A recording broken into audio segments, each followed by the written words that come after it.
함께 기도함으로써 2020년 6월 7일 주일 예배를 드리겠습니다. 오늘은 조윤자 선생님이 우리를 대표해서 하나님께 기도하겠습니다. 하나님 아버지, 이 시간 우리가 서로 볼 수는 없지만 동영상으로 모두 함께 하나님을 예배할 수 있으니 감사합니다. 지금까지 우리와 우리 가족들을 질병의 위험으로부터 보호해 주시고 우리가 필요한 모든 것을 부족함 없이 공급해 주신 것 감사합니다. 저희가 하나님께서 주신 모든 은혜를 생각하고 감사합니다. 또 질병과 여러 가지 어려움으로 고통하는 우리의 이웃들을 보호해 주시고 구원해 주시기를 기도합니다. 하나님 아버지, 아비투어를 치르느라 지금까지 수고한 오정민, 유주의, 서유진과 김영영과 천상우와 함께 해주셔서 감사합니다. 이들이 아비투어를 무사히 마치게 하신 것 감사합니다. 이 친구들을 누구보다 더 사랑하시고 가장 좋은 길로 인도하시니 감사합니다. 우리 모두가 이들을 축복합니다. 이들이 주님께 받은 재능과 은사를 따라 대학에 입학하게 하시고 그 삶을 주님과 다른 사람들을 위해서 귀하게 사용해 주세요. 이 코로나 시기에 우리가 서로 만나 찬양하며 마음껏 함께 예배를 드리지 못하지만 장소에 관계없이 우리가 있는 그곳에서 마음을 다해서 하나님 찾게 해주세요. 우리 스스로가 원해서 기뻐하며 하나님의 말씀을 읽고 먹게 해주세요. 하나님 찬양하며 날마다 하나님 생각하고 의지하게 해주세요. 그래서 하나님을 사랑하고 신뢰하는 하나님의 자녀로 자라게 해주세요. 하나님 아버지, 주님과 중고등부 친구들을 사랑하며 헌신하며 수고하시는 서동범 전도사님을 인해서 감사합니다. 그 학업과 사역 가운데 전도사님을 축복해 주세요. 날마다 지혜와 믿음을 주시고 용기와 즐거움으로 가득 채워주세요. 하나님, 이 예배 시간에 저희의 마음을 열어 주님이 주시는 말씀을 듣게 해주세요. 그 말씀 속에 주님 만나게 하시고 그 말씀이 우리에게 생명이 되고 힘과 희망이 되게 해주세요. 우리 주 예수 그리스도의 이름으로 기도합니다. 아멘.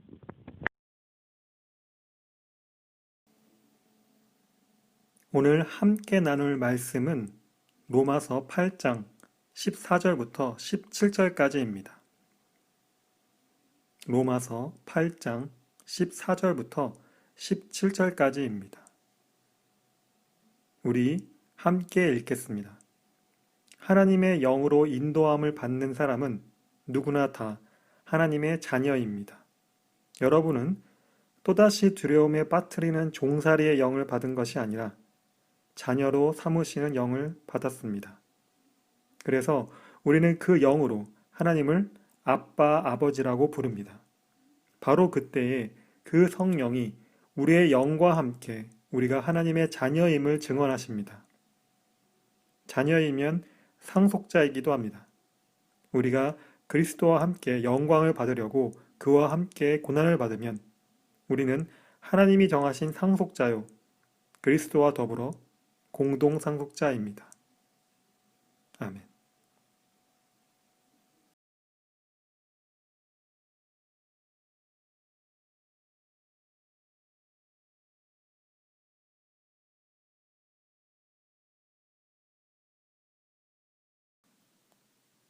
안녕하세요. 사랑하는 중고등부 공동체 여러분. 6월 첫 주 잘 보냈나요?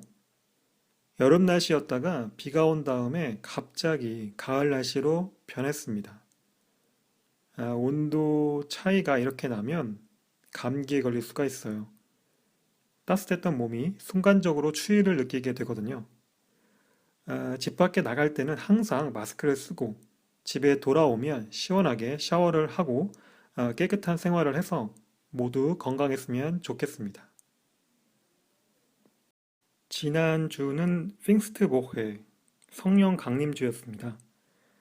예수님께서 십자가에 달리시고 부활하신 후에 하늘로 다시 돌아가실 때 불안하고 슬퍼하는 제자들에게 내가 다시 올 것이고 그때까지 나를 대신해서 너희를 도와줄 성령을 보내시겠다고 말씀하셨습니다. 그리고 오순절, 그러니까 예수님이 부활하시고 50일 뒤에 약속대로 성령이 제자들에게 임했습니다. 그리고 그때부터 제자들이 여러 곳에서 예수님의 말씀을 전하며 살았습니다. 저는 오늘 우리가 함께 읽은 말씀들과 관련해서 이 성령에 대해 두 가지만 말하려고 합니다. 첫 번째는 성령이 우리가 하나님의 자녀라는 것을 증거한다입니다. 오늘 함께 읽은 말씀 14절부터 16절에서 이 로마서를 쓴 사도 바울은 이렇게 말하고 있습니다. 하나님의 영으로 인도함을 받는 사람은 누구나 다 하나님의 자녀입니다.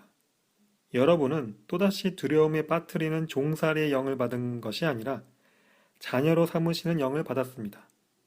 그래서 우리는 그 영으로 하나님을 아빠, 아버지라고 부릅니다. 바로 그때에 그 성령이 우리의 영과 함께 우리가 하나님의 자녀임을 증언하십니다.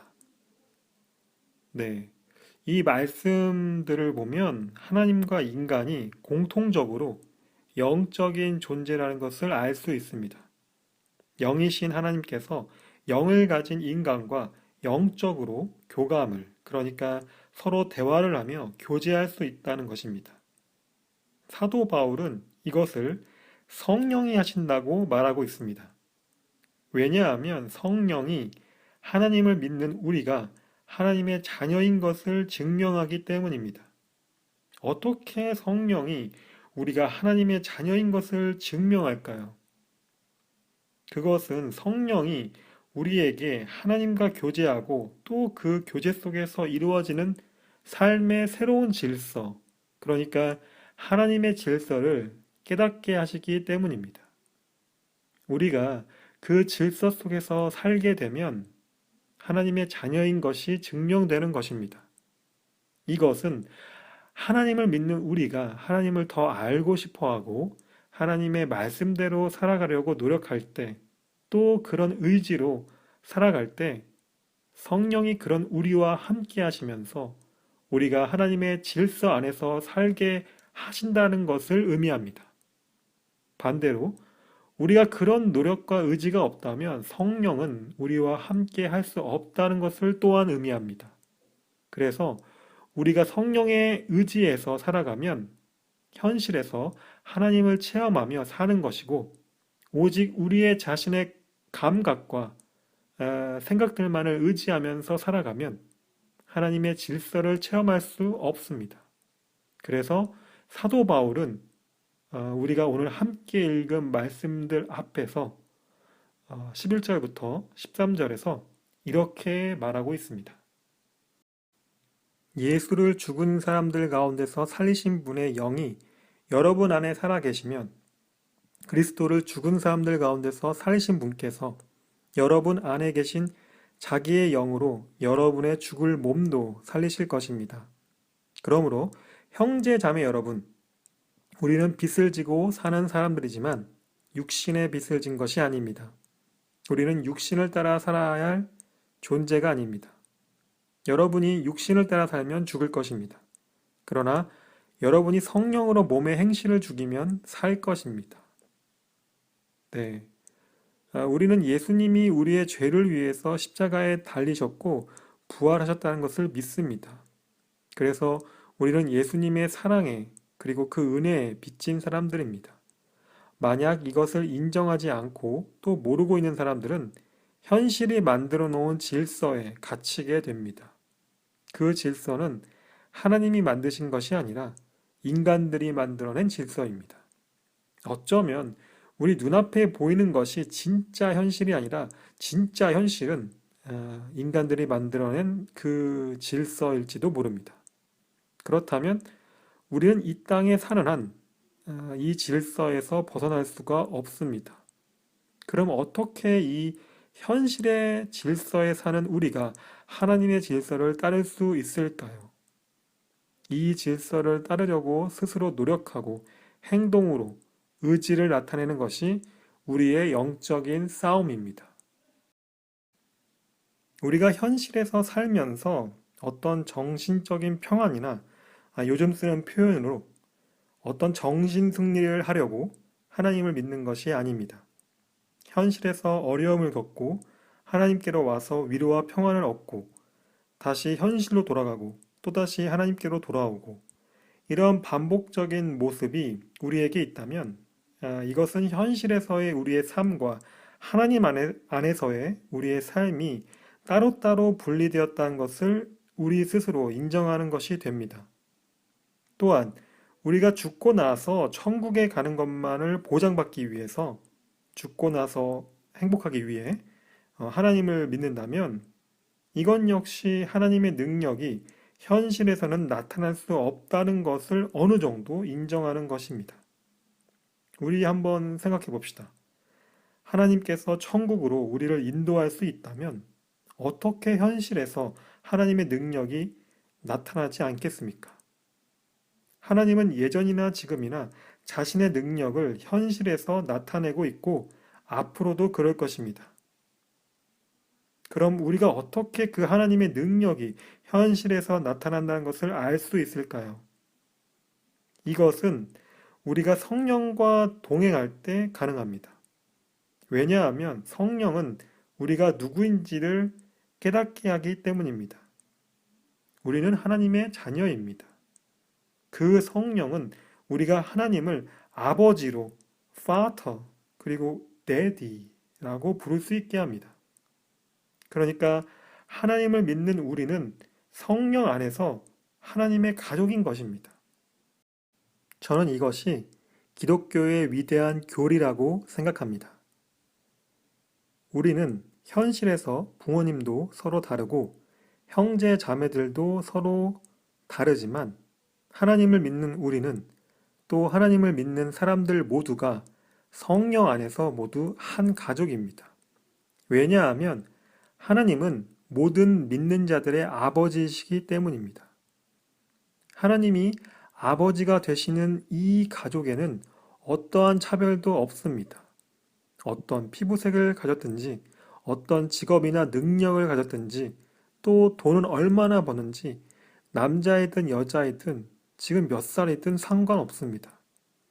그래서 하나님을 믿는 사람들은 모두 형제이고 자매인 것입니다. 그래서 두 번째로 말하고 싶은 것은 성령과 함께 하나님의 자녀로서 살자입니다. 오늘 함께 읽은 말씀 17절을 보면 자녀이면 상속자이기도 합니다. 우리가 그리스도와 함께 영광을 받으려고 그와 함께 고난을 받으면 우리는 하나님이 정하신 상속자요 그리스도와 더불어 공동 상속자입니다. 라고 사도 바울은 말하고 있습니다. 이 말씀에서 사도 바울은 우리가 하나님의 자녀라면 예수님이 하나님의 아들로서 이 땅에서 사셨던 것처럼 그렇게 우리도 살아야 한다고 말하고 있습니다. 우리가 부르는 찬양들 가사 중에는 예수님처럼 살고 싶다라는 그런 의미를 가진 가사들이 많이 있습니다. 그래서 그런 가사들이 있는 찬양들을 부를 때마다 우리는 예수님의 삶에 대해 생각해 볼 수 있는데요. 그렇다면 우리 스스로 우리에게 한번 물어봐야 합니다. 나는 정말 예수님처럼 살고 싶은지를요. 만약 그렇다면 우리는 예수님이 이 땅에 계셨을 때 하셨던 것처럼 자기 자신만을 위한 삶을 사는 것이 아니라 하나님의 말씀을 실천하는 삶을 살아야 합니다. 마태복음 4장 1절부터 4절을 보면 예수님이 광야에서 마귀에게 시험을 당하는 모습이 나옵니다. 1절부터 보면 그즈음에 예수께서 성령에 이끌려 광야로 가셔서 악마에게 시험을 받으셨다. 예수께서 밤낮 40일을 금식하시니 시장하셨다. 그런데 시험하는 자가 와서 예수께 말하였다. 내가 하나님의 아들이거든 이 돌들에게 빵이 되라고 말해 보아라. 예수께서 대답하셨다. 성경에 기록하기를 사람이 빵으로만 살 것이 아니라 하나님의 입에서 나오는 모든 말씀으로 살 것이다 하였다. 라고 말씀하고 있습니다. 예수님이 이 땅에 계셨을 때 하나님의 아들이시지만 동시에 인간의 아들, 그러니까 마리아와 요셉의 아들이었습니다. 그래서 예수님이 40일 동안 금식하셨으니까 배고프시고 몸이 약해진 상태였습니다. 이때 시험하는 자, 그러니까 유혹이 다가옵니다. 그리고 내가 하나님의 아들이거든 이 돌들에게 빵이 되라고 말해보아라 라고 시험을 합니다.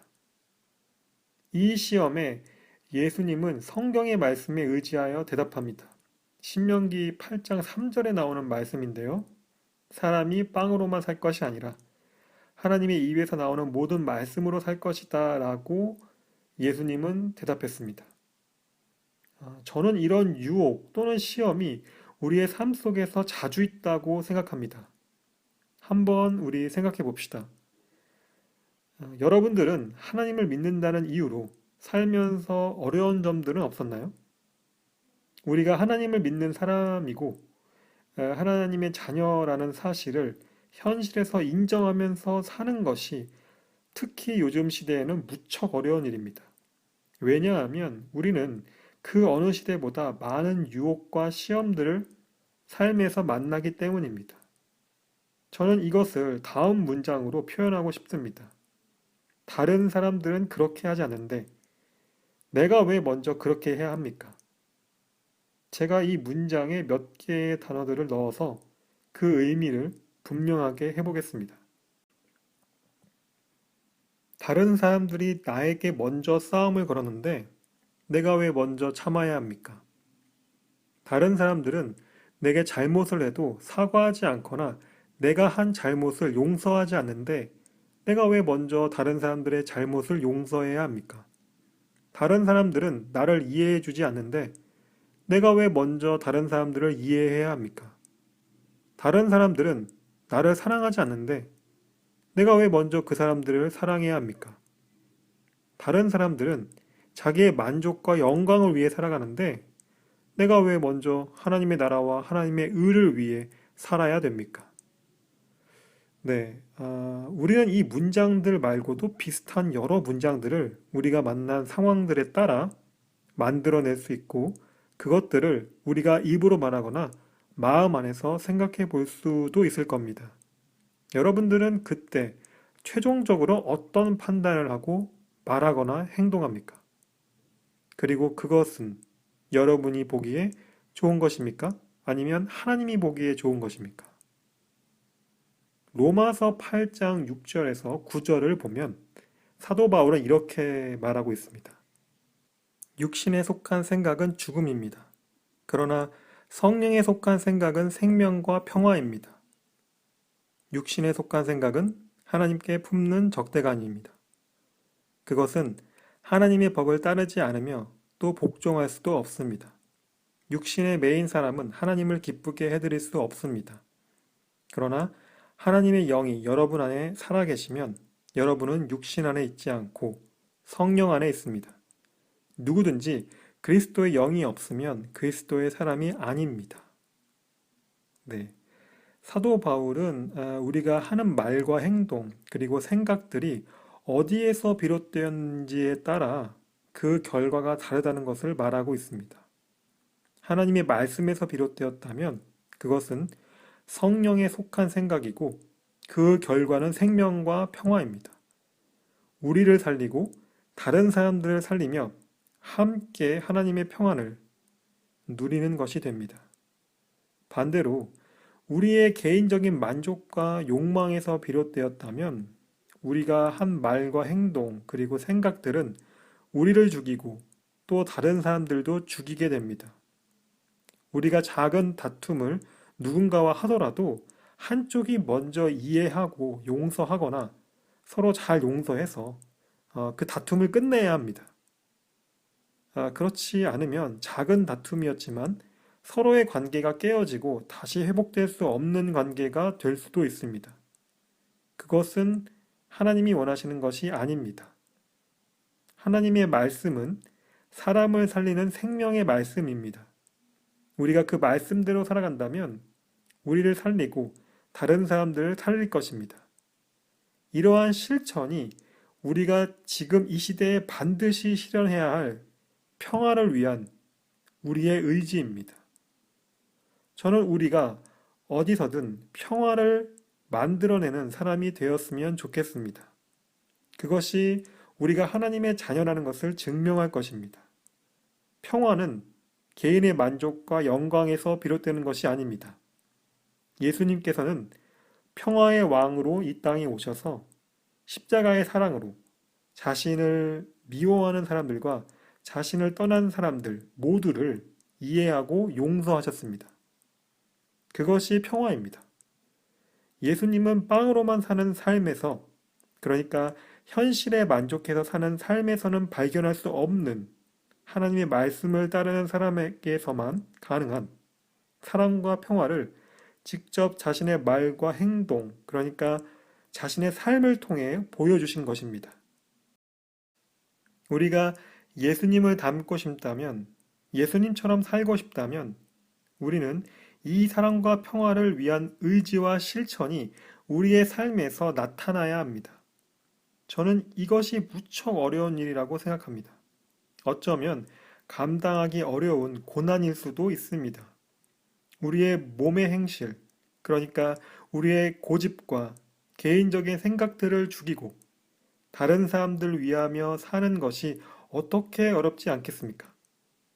그렇지만 그렇게 함으로써 우리가 예수님과 같이 하나님의 자녀가 되고 또 성령이 우리가 사는 동안 우리와 동행하신다면 우리를 통해 이 땅 가운데 하나님의 나라가 나타나고 확장될 것이라고 저는 생각합니다. 오늘 말씀을 정리하겠습니다. 하나님을 믿는 우리는 성령 안에서 한 가족입니다.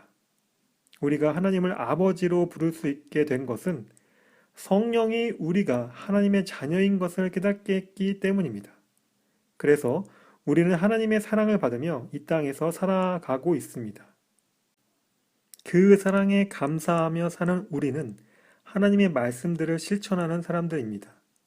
우리가 우리 자신만을 위해 사는 것이 아니라 하나님을 믿지 않는 사람들에게, 또 하나님을 믿지만 아직 성령의 인도하심을 받지 못하는 사람들에게 우리와 같이 성령 안에서 가족이 될 수 있게 그들을 사랑해야 합니다. 그런 우리의 사랑으로 이 땅 가운데 하나님의 나라가 세워지고 확장될 것입니다. 이것이 성령과 동행하는 우리들이 바라는 평화입니다. 오늘은 요한 1서 3장 1절부터 3절까지를 함께 읽으며 말씀 나눔을 마치겠습니다. 함께 읽겠습니다. 아버지께서 우리에게 얼마나 큰 사랑을 베푸셨는지를 생각해 보십시오. 하나님께서 우리를 자기의 자녀라 일컬어 주셨으니 우리는 하나님의 자녀입니다. 세상이 우리를 알지 못하는 까닭은 하나님을 알지 못하기 때문입니다. 사랑하는 여러분, 이제 우리는 하나님의 자녀입니다. 앞으로 우리가 어떻게 될지는 아직 밝혀지지 않았습니다만 그리스도께서 나타나시면 우리도 그와 같이 될 것임을 압니다. 그때에 우리가 그를 참모습대로 뵙게 될 것이기 때문입니다. 그에게 이런 소망을 두는 사람은 누구나 그가 깨끗하신 것과 같이 자기를 깨끗하게 합니다. 아멘. 우리 이 시간 함께 기도하겠습니다. 오늘 함께 나눈 말씀들을 생각하면서 우리가 사는 동안 성령이 동행해 주시기를 원하는 기도를 했으면 좋겠습니다. 그리고 하나님의 말씀을 우리가 우리의 삶에서 실천하고 그 실천을 통해 우리가 어디에 있든지 하나님의 사랑과 평화가 있게 해달라고 기도했으면 좋겠습니다. 소리내어 기도해도 좋고 조용히 기도해도 좋습니다. 우리가 진심으로 하나님께 우리의 마음을 쏟았으면 좋겠습니다. 함께 기도하겠습니다.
예수님 이름으로 기도합니다.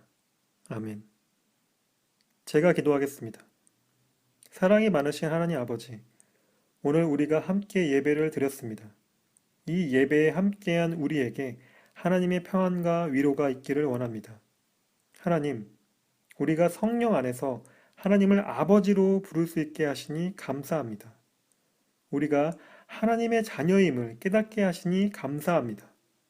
우리가 이 땅에 살면서 하나님의 자녀로서 살게 하시고 하나님의 말씀을 실천하는 사람이 되게 하여 주옵소서. 그리고 우리를 통해서 하나님의 나라가 이 땅에 임하길 원합니다. 많은 사람들이 우리를 통해 하나님의 사랑과 평화를 알고 누리기를 원합니다. 이것을 위해 우리에게 힘과 용기 그리고 지혜를 주옵소서. 전 세계에 코로나 바이러스로 인하여 고통받고 죽어가는 사람들이 너무 많습니다.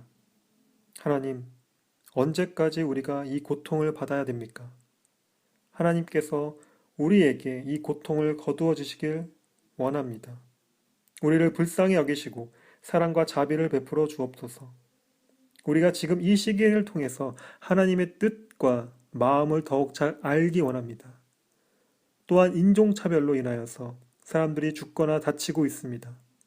하나님 아버지, 차별당한 사람들의 마음과 영혼을 위로하시고 돌보소서. 그들의 가족과 친구들을 지켜주옵소서. 차별을 원하는 사람들의 생각과 힘을 꺾으시고 하나님께서 모든 사람들을 평등하게 지으셨고 모든 사람들을 사랑하신다는 것을 그들이 알게 하소서. 하나님 아버지, 이 땅에 평화가 있기를 원합니다. 이번 주에 생일을 맞이한 사람들이 있습니다. 하나님 아버지, 우리 제인이에게 하나님께서 함께 하시고 늘 행복하게 살아갈 수 있게 돌보아 주옵소서. 제인이의 꿈과 소망들이 하나님 안에서 이루어지길 원합니다. 우리에게 제인이를 보내주시고 또 교제하게 하시니 감사합니다. 또한 준이가 오늘 생일입니다. 주일날 생일을 맞이하게 하시니 감사합니다. 우리 준이를 하나님께서 돌보시고 계속 건강하게 지켜주옵소서. 준이가 어디에 있든지 또 무엇을 하든지 하나님이 함께 하시고 그의 마음의 소원들을 들어주옵소서. 우리에게 준이를 보내주시고 또 교제하게 하시니 감사합니다. 새로운 한 주가 시작되었습니다. 하루하루 우리에게 주어진 것들에 최선을 다하며 살아가게 하시고 우리를 건강하게 지켜주옵소서. 학기 말입니다. 시험을 보는 학생들이 많습니다. 시험 준비 잘 하고 시험을 볼 때 끝까지 최선을 다할 수 있도록 지혜와 용기를 주옵소서. 하나님의 사랑과 돌보심이 우리의 가족들에게도 함께 하셔서 한 주간 평안하게 살아가도록 동행하여 주옵소서. 예수님 이름으로 기도합니다. 아멘. 함께 주기도문을 함으로써 오늘 예배를 마치겠습니다. 하늘에 계신 우리 아버지여, 이름이 거룩히 여김을 받으시오며 나라가 임하옵시며 뜻이 하늘에서 이룬 것 같이 땅에서도 이루어지이다. 오늘 우리에게 일용할 양식을 주시옵고 우리가 우리에게 죄 지은 자를 사하여 준 것 같이 우리 죄를 사하여 주시옵고 우리를 시험에 들게 하지 마시옵고 다만 악에서 구하옵소서. 나라와 권세와 영광이 아버지께 영원히 있사옵나이다. 아멘.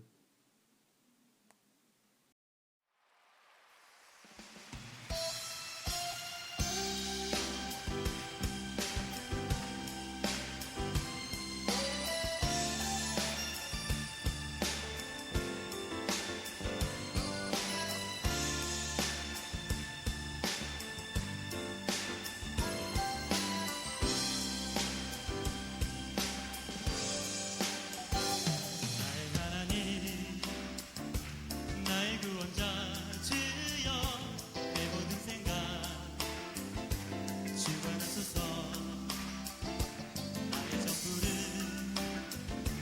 주께 드리기 원해.